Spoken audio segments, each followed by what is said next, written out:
സാറല്ലേ? ഇക്കൊക്കെ പോയല്ലോ. ഓ, കോളേജിലേക്കാണോ? കയറി ഞാൻ ഡ്രോപ്പ് ചെയ്യാം. ഇടയ്ക്ക് വെച്ച് ഇറക്കി വിടുവോ? ഇല്ല, കയറിക്കും.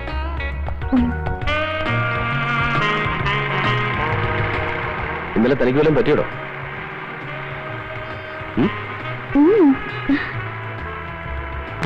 ഇന്നലെ താൻ രക്തം കൊടുക്കുമ്പോ ആശുപത്രി ഒന്ന് 2-3 പേര് ബഹളം ഉണ്ടാക്കിയില്ലേ? അവരെ കണ്ട ഒന്നാം സാക്ഷി അതാ. ചിലപ്പോ കോടതി വന്നൊന്ന് സാക്ഷി പറയേണ്ടി വരും. പറയണോ? എന്ത് സാക്ഷി? എന്താ പറയാൻ പറ്റില്ലേ? ഞാനൊരു പെണ്ണല്ലേ? അതിനെന്താ?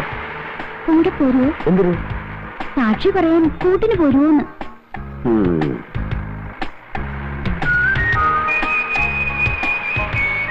എന്താ കല്യാണം കഴിക്കാത്തെ?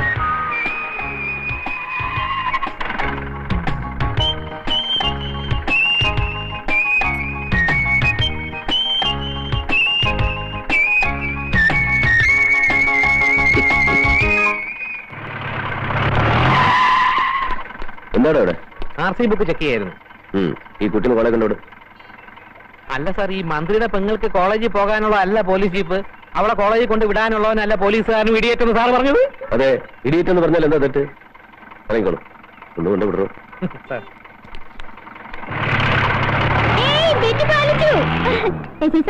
ഞാൻ ബെറ്റിൽ ജയിച്ചു. ഞാനൊരു പഴയ പഴഞ്ചൊല്ലി ഓർത്തു പോയതാ. അമ്മായി അമ്മയ്ക്ക് അടുപ്പിലും ആകാം, മരുമകൾക്ക് പറമ്പിലും പാടില്ല എന്നുള്ളത് എത്ര സത്യമാണെന്ന്. എന്ത് ചെയ്യും? വണ്ടി എടുക്കണോ? ആരാ വണ്ടി ചാരിയിരിക്കുന്നത്? മാറിയടാ.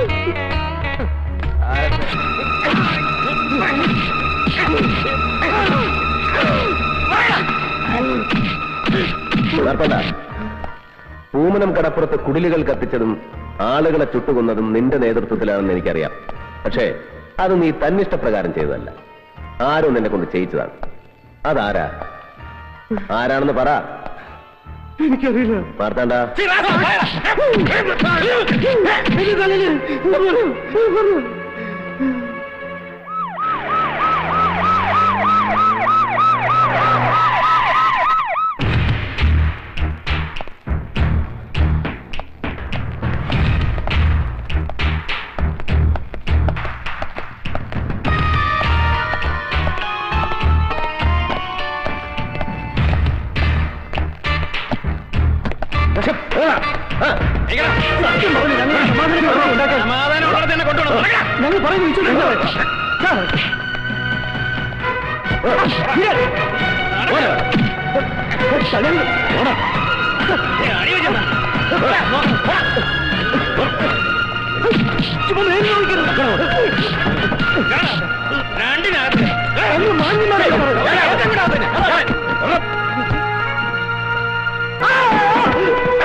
ലക്ഷങ്ങളുടെ ബാങ്ക് ഡെപ്പോസിറ്റ്, മാറി മാറി ഉപയോഗിക്കാൻ 17 പോലും തികയാത്ത തരുണീ മണികൾ, കഴിക്കാൻ 5000-ഉം 10000-ഉം വിലപിടിപ്പുള്ള വിദേശ സ്കോച്ച് വിസ്കികൾ, കിടന്നുറങ്ങാൻ രാജകൊട്ടാരങ്ങളെപ്പോലും തോൽപ്പിക്കുന്ന രമ്യഹർമ്മ്യങ്ങൾ, തലയിണക്കീഴിൽ ഗീതയും ബൈബിളും ഖുറാനും, നെറ്റിയിൽ ചന്ദനക്കുറിയും നിസ്കാര തഴമ്പും, ആജ്ഞാപിച്ചാൽ ആയുധമെടുത്തിറങ്ങാൻ ആട്ടിറച്ചിയും ചിക്കൻ സൂപ്പും കൊടുത്തു വളർത്തിയ ഗജ പോക്രികൾ, സ്വന്തം രാഷ്ട്രത്തെ ശവക്കൂമ്പാരമാക്കാൻ വിദേശ ശക്തികൾ വെച്ച് നീട്ടുന്ന എച്ചിൽ കൂനയ്ക്കു നേരെ ചാവാലിപ്പട്ടികളെപ്പോലെ നാവുനീട്ടി നിൽക്കുന്ന ദൈവത്തിന്റെ ഹോൾസെയിൽ ആൻഡ് റീറ്റെയിൽ വ്യാപാരികൾ.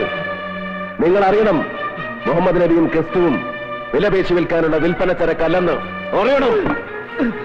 2 കൊച്ചുകുട്ടികൾ കാണിച്ച കുസൃതിത്തരം മുതലെടുത്ത് പൂമനം കടപ്പുറത്ത് ശവങ്ങൾ വീഴ്ത്തിയത് നീ വിവരം ചേർന്നല്ലേ?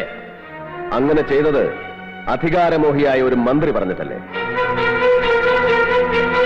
ഒരു ആഭ്യന്തര കലാപം സൃഷ്ടിച്ച് ഈ മന്ത്രിസഭയെ താഴെ ഇറക്കിയാൽ പകരം അയാൾക്ക് മുഖ്യമന്ത്രിയാകാം.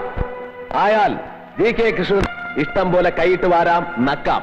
ഇവിടെ പണം 2 ബീവിമാർക്കും മാറി മാറി താമസിക്കാനുള്ള 2 താജ്മഹലുകൾ പണിയാൻ ആവശ്യമായ പണം. പകരം അക്രമിപ്പടയും ദൈവത്തിന്റെ ലേബലും. അറിയില്ലടാ, പ്രവർത്തിക്കും ഞാൻ.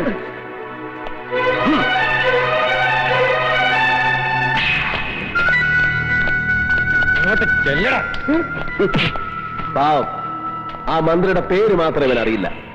പക്ഷേ ഇവൻ പറയുന്നത് അത് നിങ്ങൾക്കറിയാവുന്ന. ഇനി പറ, ആരാ മന്ത്രി?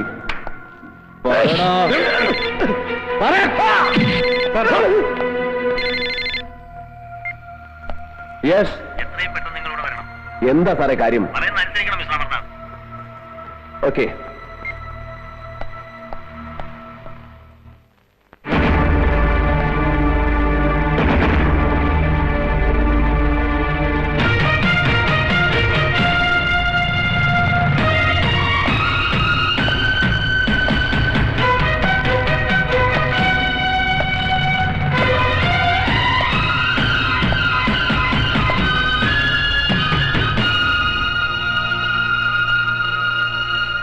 എന്റെ കണക്കുകൂട്ടലുകളൊക്കെ തെറ്റിച്ചു കളഞ്ഞല്ലോ താൻ.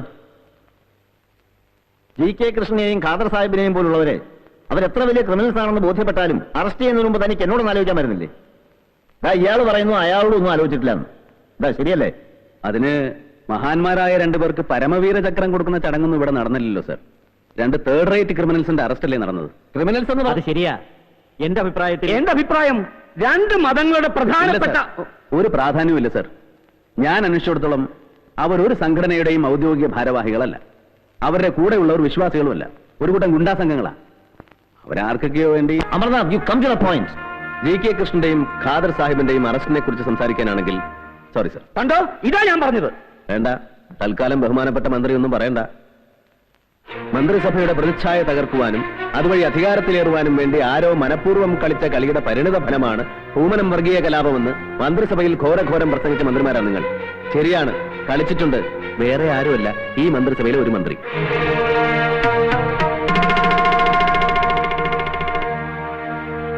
നമുക്കറിയണ്ടേ ബഹുമാനപ്പെട്ട ആ മന്ത്രി ആരാണെന്ന്? GK കൃഷ്ണനും ഖാദർ സാഹിബും ആ പേര് പറയും. പറഞ്ഞില്ലെങ്കിൽ ഞാൻ പറയിപ്പിക്കും.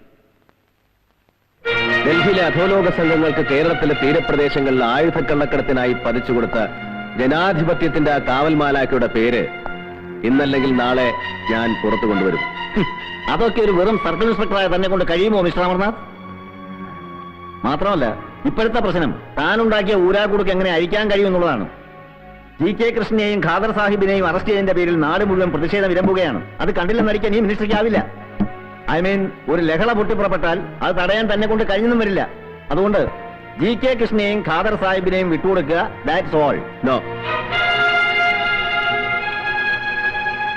ആഭ്യന്തരമന്ത്രിയല്ല കേസ് ചാർജ് ചെയ്യുന്നതും പ്രതികളെ തീരുമാനിക്കുന്നത്. ഇനി അങ്ങനെ വല്ല അധികാരവും ഉണ്ടെങ്കിൽ ഒരു കഷ്ണം വെള്ളക്കടലാസിലേക്ക് എഴുതി തന്നാൽ മതി ആ order. What rubbish are you talking? Yes sir, എനിക്ക് മനസ്സിലായി.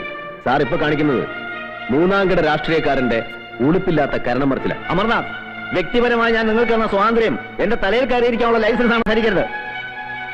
നിങ്ങൾക്ക് അവരെ വിടാൻ ബുദ്ധിമുട്ടാണെങ്കിൽ നോക്കിക്കോ, 24 മണിക്കൂറിനാണ് ഞാൻ അവരെ പുറത്തിറക്കും. You get out. Home minister Abdul Rahim ആദർശമുള്ള ആൺകുട്ടിയാണെന്ന് ധരിച്ച് എനിക്ക് തെറ്റി. I am thoroughly mistaken. പക്ഷേ ആ തെറ്റ് ഞാൻ തിരുത്തിയേ മതിയാവും. കാണാം. അമർനാഥ്, തോൽക്കുമെന്ന് അറിഞ്ഞുകൊണ്ടൊരു യുദ്ധം നയിക്കരുത്.